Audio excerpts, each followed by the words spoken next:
ఇదిగోనమ్మా. మందు వల్ల ఏం లాభం? తండ్రి కొడుకుల మధ్య అంత గొడవ జరిగిందే, అది చూడ్డానికి ముందే నాకు చావైనా రాలేదు. నీ దగ్గర ఏదైనా విషయం ఉందా? ఉంటే తీసుకురా, లేకపోతే పోయి ఇక్కడి నుంచి.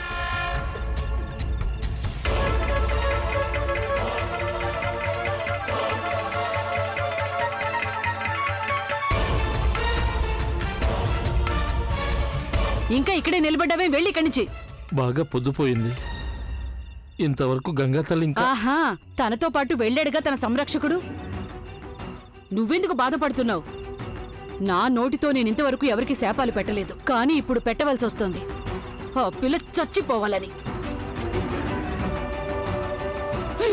తెల్లవారేలోగా అది పోవాలి.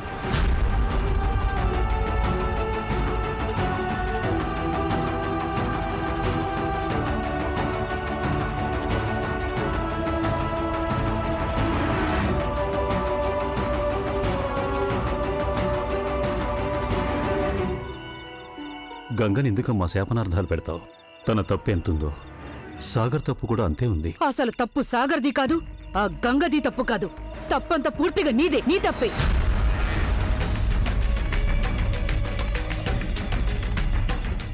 చెప్తూనే ఉన్నాను, మొదటి నుంచి ఈ పిల్లని ఎక్కడి నుంచి తెచ్చావో అక్కడే వదిలేసిరా అని చెప్తూనే ఉన్నాను. విన్నారా? ఏ ఒక్కరూ నా మాట వినలేదు. ఇప్పుడు చూసావుగా ఏం జరిగిందో. నిన్నే ఎదిరించి నీ మంచితనాన్ని పూచిక పుల్లలాగా తీసి పారేసి వెళ్ళిపోయింది ఆ పిల్ల.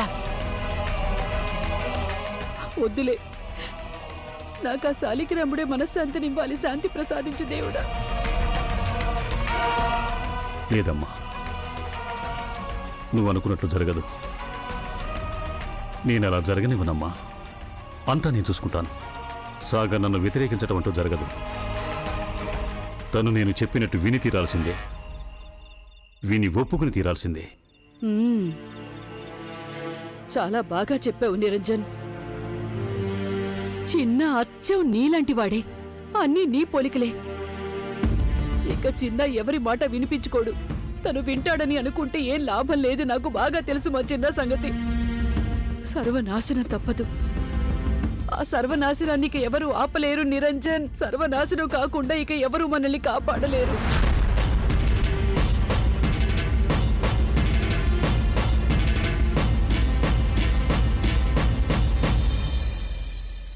గంగా ఎక్కడుంది? గంగా సాగర్ గంగ లోపలుంది. చాలా బాధపడుతుంది. అందుకే నేను నీకు ఫోన్ చేయాల్సి వచ్చింది. పాపం వెళ్ళి చూడు, తన పరిస్థితి ఎలా ఉందో చూడు. వెళ్ళి చూడు.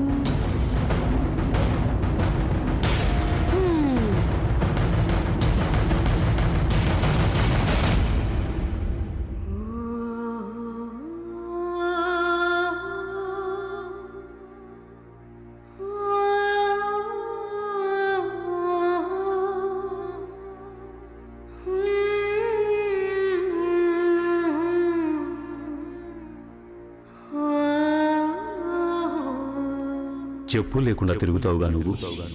రాళ్ళు గుచ్చుకుంటాయి, కాళ్ళు కాలిపోతూ ఉంటాయి. ఇక నుంచి వేసుకుని తిరుగు.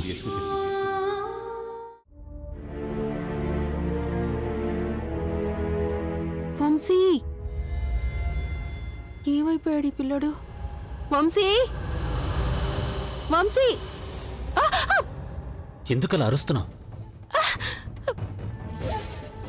అమ్మ బాబాయ్, ఏం లేదు వంశీ, నాకు నువ్వు బాగా గుర్తొచ్చావు. అందుకే నేను నిన్ను చూడాలని వచ్చాను. ఇక్కడికొచ్చి గొప్ప పని చేసావులే. ఇంట్లోనేమో సాగర్ని గంగని తెచ్చిపెట్టుకున్నావు. వాళ్ళ కారణంగా నేను రోడ్డు మీదకి వచ్చి పడుకోవాల్సి వస్తుంది. అక్కడ పోలీసులకి పరిచయస్తులకి కనిపించకుండా మొహం దాచుకోవాల్సి వస్తుంది. నిన్నైతే మరీ ఘోరం. ఆఫీస్లో ఉన్న పార్సిల్ రూమ్లో నిద్రపోయాను. దోమలు నన్ను ఎంత కుట్టాయో తెలుసా నీకు? అయ్యో, మా అబ్బాయిని దోమలు కుట్టేశాయే. ఈ లేనిపోని ప్రేమలని పక్కన పెట్టు. ముందు ఈ విషయం చెప్పు. అసలు సాగర్ గంగ మన ఇంట్లోంచి ఎప్పుడు ముందు బయటికి పోతారు? రేపటిదాకా, రేపొద్దున దాకా కొంచెం ఓపిక పట్టినా. ఎలా చిక్కిపోయావురా?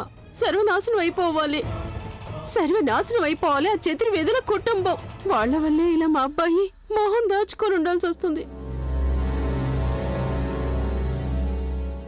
పురాణాల్లో ఒక చెల్లులుండేది.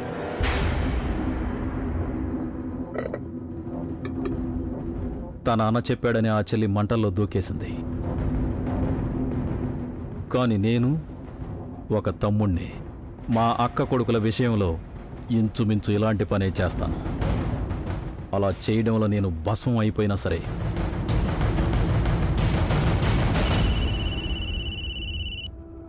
ఫోన్ ఎవరు చేసింది? ప్రదీప్ ఫోన్ చేశాడు. చెప్పు నాన్న ప్రదీప్, చెప్పు, ఎలా ఉన్నావు నువ్వు? డబ్బు విషయంలో నాన్నగారితో పెద్ద గొడవైంది. ఇంట్లోంచి వచ్చేసాను నేను. అరే ప్రదీప్, చాలా పెద్ద ఘోరం జరిగిపోయింది నాన్న. నువ్వు ఎక్కడున్నావు నాన్న? పవన్ అని నా ఫ్రెండ్ ఉన్నాడుగా, వాళ్ళ ఇంట్లో ఉన్నాను. సరే అయితే నిన్ను చూడడానికి వస్తున్నాను. మనం కలిసినప్పుడు నాకు అంతా వివరంగా చెప్పు, సరేనా? ఓకే. ఏమైంది? ఏమంటున్నాడు చెప్పండి. ప్రదీప్కి సంబంధించిన మన పని అయిపోయింది. ప్రభా, ఇప్పుడు నువ్వు వెళ్ళి ఆ సాగర్ గంగల పని పట్టాలి.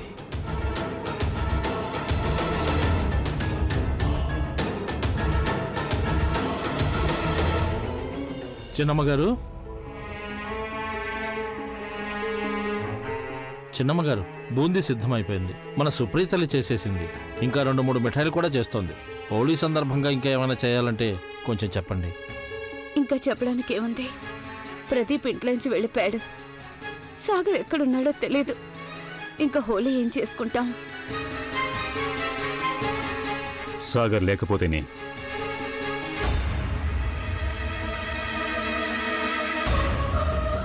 పెళ్ళయ్యాక సుప్రియకి ఇదే మొదటి హోళీ. ఏర్పాట్లు జరగాల్సిందే. తనకు ఆ హక్కుంది. మన పిల్లలు చేసిన తప్పుల కారణంగా తనకి హోళీ లేకుండా ఎందుకు పోవాలి? మీ ఏర్పాట్లు మీరు చేయండి. సరే, మార్కెట్కి వెళ్ళి పిచికారీలు, రంగులు తీసుకురండి. అన్నట్టు బాజా భజంత్రులు కూడా ఏర్పాటు చేయండి. అలాగే.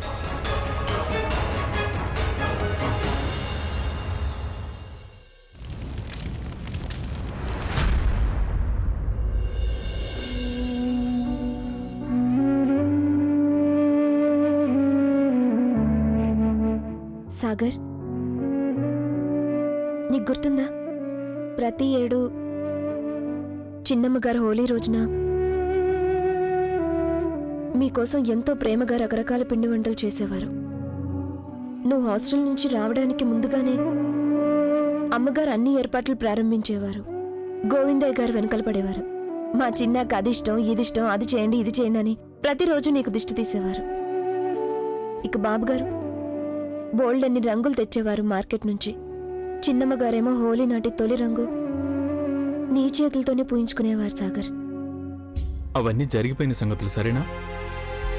ఇప్పుడు అన్నీ మారిపోయాయి.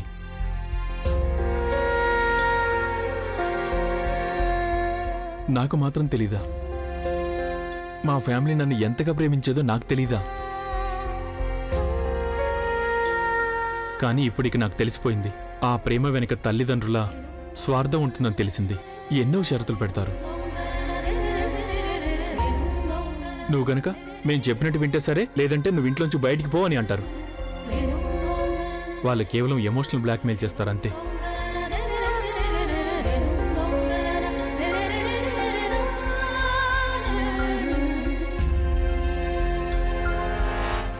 లేదు సాగర్, అది నిజం కాదు. నీ విషయంలో బాబుగారికి, చిన్నమ్మగారికి ఎలాంటి షరతులు లేవు. కేవలం నన్ను అంగీకరించలేదు వాళ్ళంతే. మన కుటుంబం ఇలా అయిపోతుంటే మీకు రంగులు కావాలా? హోలీ ముఖ్యమా మీకు? అదేం జరగటం లేదు మాధవి. మన కుటుంబం కూకటి వెళ్ళి చెదిరిపోయేటంత బలహీనమైంది కాదు. ప్రదీప్ సంగతి నీకు తెలిసిందేగా. వృధాగా వాదించడం తనకు మొదటి నుంచి అలవాటేగా. అందులో కొత్త ఏమీ లేదు. ఇక సాగర్ అంటావా? ఇవాళ ఈ శూన్యమైన గంగ జీవితాన్ని నేను రంగులమయం చేస్తున్నాను. ఇది నీలి రంగు, ఇది పసుపు రంగు.